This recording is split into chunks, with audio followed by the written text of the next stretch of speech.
Savais-tu que plus de 99% du temps, c'est-à-dire pas mal 100% du temps, ton client va te donner une objection pour ne pas acheter maintenant, pour ne pas te dire oui, il va te donner une objection mais qui n'est pas la vraie objection. Je te confirme qu'elle en cache une autre. Tu sais, l'objection de genre « merci, je vais y penser, merci, j'aimerais ça aller voir ce que la compétition fait ailleurs », ça veut pas dire que c'est la vraie, la seule et unique objection à l'heure actuelle. Je vais toujours me souvenir quand j'ai commencé en vente, moi aussi je croyais donc dur comme fer à cette première objection-là. Puis j'avais tendance à croire le client tout simplement, puis à dire « Ok, parfait, pas de problème, on va faire un suivi, je vous reviens, je vous laisse le temps de regarder ça, je vous laisse le temps d'en parler avec votre ami, votre soeur, votre frère, anything. » Et ce qui arrivait concrètement, c'est que j'avais un paquet de suivis, là, pour être honnête, des dizaines et des dizaines de suivis qui ne finissaient plus, ça me prenait beaucoup de temps, beaucoup d'énergie. Puis un jour, je me suis tanné. Puis je me suis dit « Ok, ça marche pas. » Les seuls clients que je close on the spot, ou qui me disent oui, c'est les clients faciles. Tu sais, ceux qui sont comme « Ah, ok, oui, go, on y va. » Que tu n'as pas besoin de forcer, qu'il n'y a aucune objection réellement. Puis ça, tout le monde est capable de closer ce genre de deal-là. Où est-ce qu'on devient vraiment bon en vente? C'est quand on arrive à réfuter les objections, à comprendre quelles sont les vraies objections derrière celles qui se cachent à l'heure actuelle. Si tu ne me connais pas encore, mon nom c'est Nicolas Aubin, je suis président et cofondateur de H2H Academy. On aide les gens comme toi à générer plus de ventes, closer plus de deals, générer plus de leads, prospects, anything. Donc, juste avant de rentrer dans les 3 étapes pour t'aider à faire ça, je vais t'expliquer quelques points au niveau des objections qui sont importants à comprendre. Première des choses, c'est qu'il existe 2 types d'objections, des objections de peur et des objections de logistique, qui sont complètement différents tous les deux. Donc, la peur, j'ai peur de passer de l'avant, j'ai peur d'investir dans ça, je suis pas certain, j'ai une crainte. L'objection de logistique, je dois en parler avec mon conjoint. Ça me prend quelqu'un d'autre pour prendre ma décision à l'heure actuelle, je suis pas capable de le faire. Autre chose qui est importante à comprendre, c'est que les objections sont souvent utilisées comme boucliers.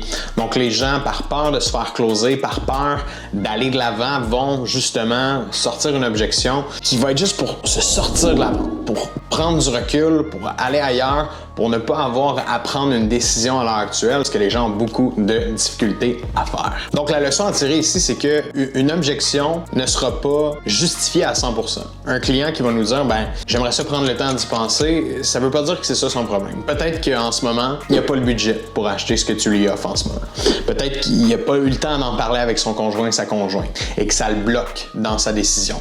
Mais ce qu'il te mentionne, c'est « j'aimerais prendre le temps d'y penser ».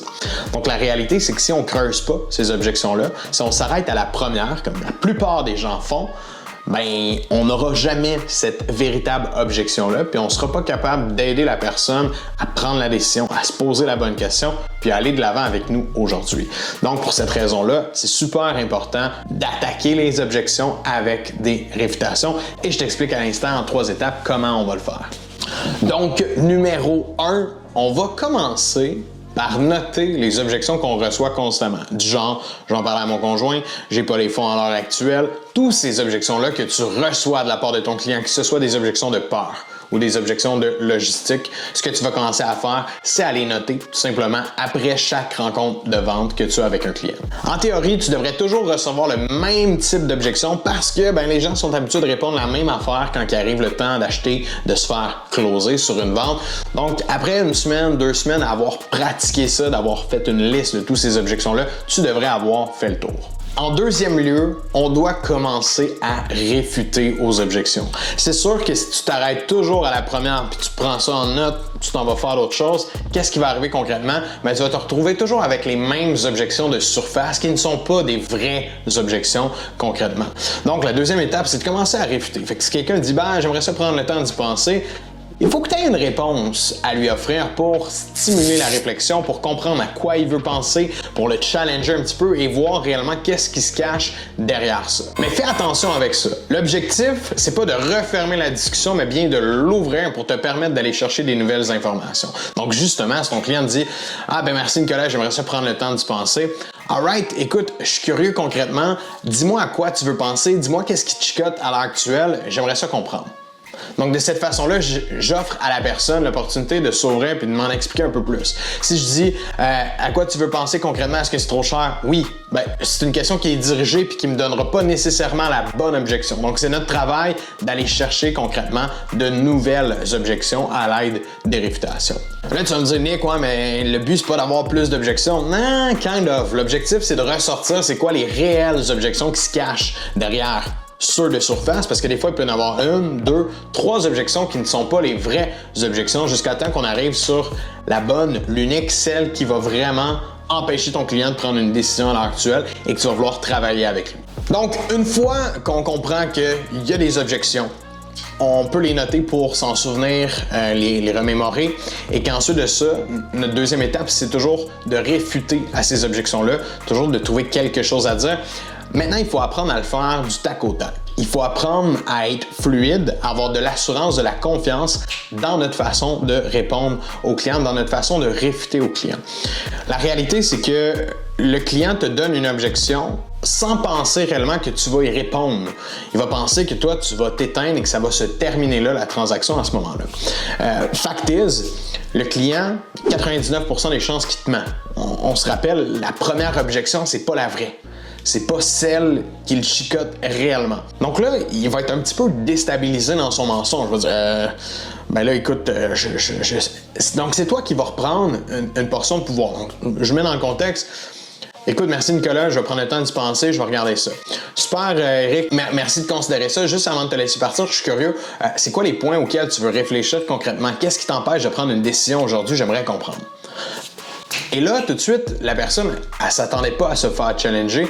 C'est là qu'elle va se mettre à la recherche d'une deuxième objection, qui, encore une fois, ne sera pas nécessairement la vraie objection. C'est possible que, du tac au tac de son côté, elle te réponde un autre mensonge pour camoufler puis se permettre de se retirer de la vente, aller ailleurs concrètement.